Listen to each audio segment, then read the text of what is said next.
got the 50 HO. Yeah. So watch out.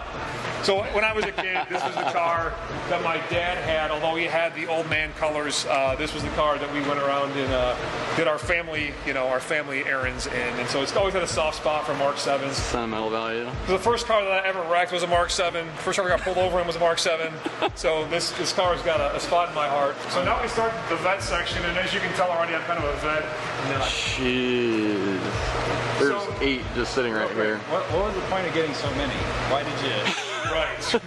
So, very good question. I would love one ZR1, and you have several. So I started with this one, right? To answer your question in the slow way, it started with this one. This is a 2010 ZR1 that I bought in Florida. And real quick too, I try to connect my kids to these cars. And so my oldest and I flew down to Daytona Beach and drove this car back. And it was a fun trip, father-son style. So it's one of those things too where I remember it for that, but it's a Corvette obviously too, and it's cool in its own right. This though is the first car I actually had full builds done for and had motor out and motor back in. And again, CT Performance did all the work. We built it to the point of a 230 mile car, which is a record for a blower-based ZR1.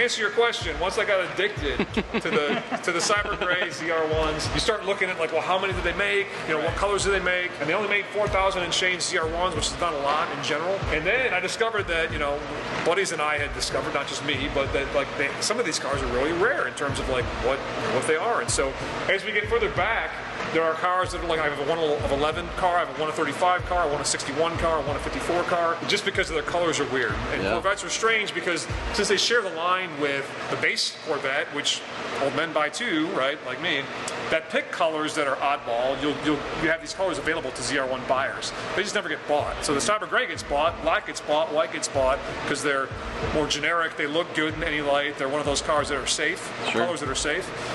So yeah, I got sucked into the color game. That is a great way of explaining the safe colors. I like that. Out of all the C6s here, which one's the most rare? The light blue in the back corner there is called Carlisle Blue. They made 11 of those cars. We've seen 2 of them now. We just saw one last half mile. But so we've seen 20% of them. Yeah, absolutely, yes.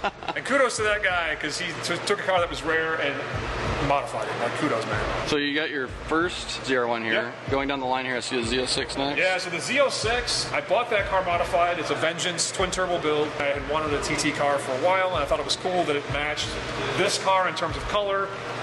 The original owner too put the ZR1 spoiler on the back, so it looks very ZR1-like. It's also got the carbon ceramic brakes, and I call them collectively the CGM twins, Cyber Gray Metallic Twins, on Instagram. Speaking of metallic colors, the next in the line, I owned an Inferno Orange car.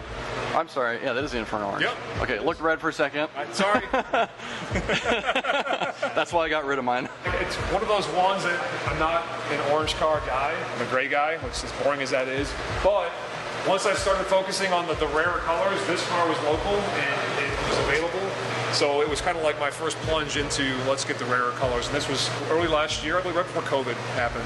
And how many of these do they make in Inferno? 61 or 63. I want to say it was 61. Wow. And then, I would say worse in terms of numbers. So this is an atomic orange. It's not the best example. I'm going to make it a good example. It's an 09 only color, so that was it. And this is a 1 of 35. So they only really? 35 I had no idea. Then you've got the Carlisle Blue, the 1 of 11. And then standing in for my Jetstream Blue ZR1, which this is not, is a Jetstream Blue Z06. This is half of what I call the Jetstream Blue twins, and we're building this and its counterpart, which is a Jetstream Blue ZR1, to be a multi-thousand horsepower. Hopefully cars that can compete on the highest level with the Calvo Vipers, with the Admoto Vipers, with the GTRs. We're trying to get there, and it'll probably take us a year or 2 or 3, but that's the goal here with these Jetstream Blue twins. And again, they're on Instagram as well under that moniker. Backing up a little bit, this color, I know, this color. I've never seen this color. It's almost my new favorite, and I hadn't seen this one in person either before last week. This is called Night Race Blue. They made 54 of these. I didn't even know this existed. I didn't All the either. other colors, I was like, I've heard of them, and this one I haven't. But it's a cool color, and the previous owner spec'd it and put these wheels on, the BC Forge wheels. It just looks really good. They look really He good did a on good there. job. And then this color is a one, I believe, of 151 of these cars. So very rare too. And I could in be the wrong grand here scheme of by things. a couple Yeah. digits or so. And you briefly mentioned it, but you have a Jetstream Blue ZR1 that's in the shop, right? I'm sorry, you're right. I've got the Jetstream Blue. I've got another Cyber Gray ZR1. I've got a 99 750 IL BMW. Okay. Which is like the old man V12. But it's one of those ones that like the gangster always has, or the hero. So like James Bond had one in the James Bond movies.